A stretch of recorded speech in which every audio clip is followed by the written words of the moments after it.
부정적인 감정이 왜 만들어졌나요? 자아가 하나의 세계를 두 개의 세계로 분리하여 원하는 대로 바꾸려고 할 때 현실이 원하는 대로 되지 않으면 부정적인 감정이 만들어집니다. 그렇다면 부정적인 감정을 느끼고 수용하는 자는 누구일까요? 부정적인 감정을 흘려보내고 내려놓는 자는 누구일까요? 바로 자아입니다. 개혁의 대상자가 자신을 개혁할 수 없듯이 자아는 자아를 치유할 수 없습니다. 결국 자아가 만들어낸 부정적인 감정을 자아로 소멸하려는 방법들은 일시적인 효과는 있을지 모르지만 결국에는 상호우전성의 법칙에 따라 부정적인 감정은 더 커지게 됩니다. 예를 들어 눈을 뜨지 못한 사람들은 여러분이 부자가 되려면 끊임없이 시각과 심상화나 확언, 감사일기 등을 통해 이미 부자라고 느끼라고 합니다. 다시 말해서 자아는 현실이 부자가 아니기 때문에 부정적인 감정이 저절로 생기는데 시각과 심상화나 확언, 감사일기 등을 통해 긍정적인 감정을 만들어 우주와 같은 주파수로 만들라는 것입니다. 그러면 우주가 부를 끌어당겨 현실로 나타나게 한다는 것입니다. 그런데 그들이 말하는 것들을 실천하면 부자가 될 수 있을까요? 그들의 말이 옳다면 철석같이 믿고 실천한 수많은 사람들은 이미 부자가 되었어야 합니다. 하지만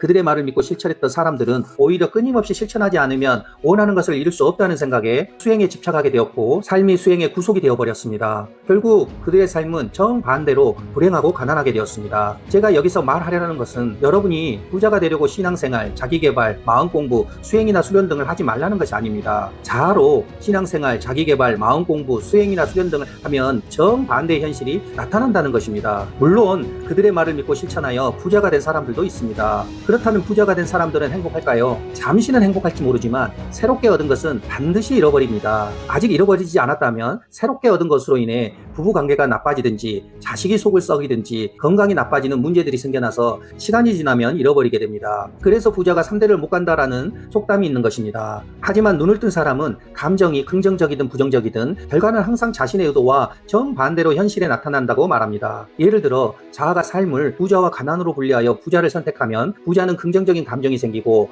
가난은 부정적인 감정이 생깁니다. 그러면 상호의존성의 법칙에 따라 긍정적인 감정은 부정적인 현실을 끌어당기고 부정적인 감정은 더 부정적인 현실을 끌어당깁니다. 다시 말해서 여러분이 부자가 되려고 하면 가난해지고 가난해도 괜찮다면 더 가난해집니다. 그래서 여러분이 지금 긍정적인 감정이라면 나쁜 일이 일어나고 부정적인 감정이라면 나쁜 일이 더 일어나도록 끌어당기게 됩니다.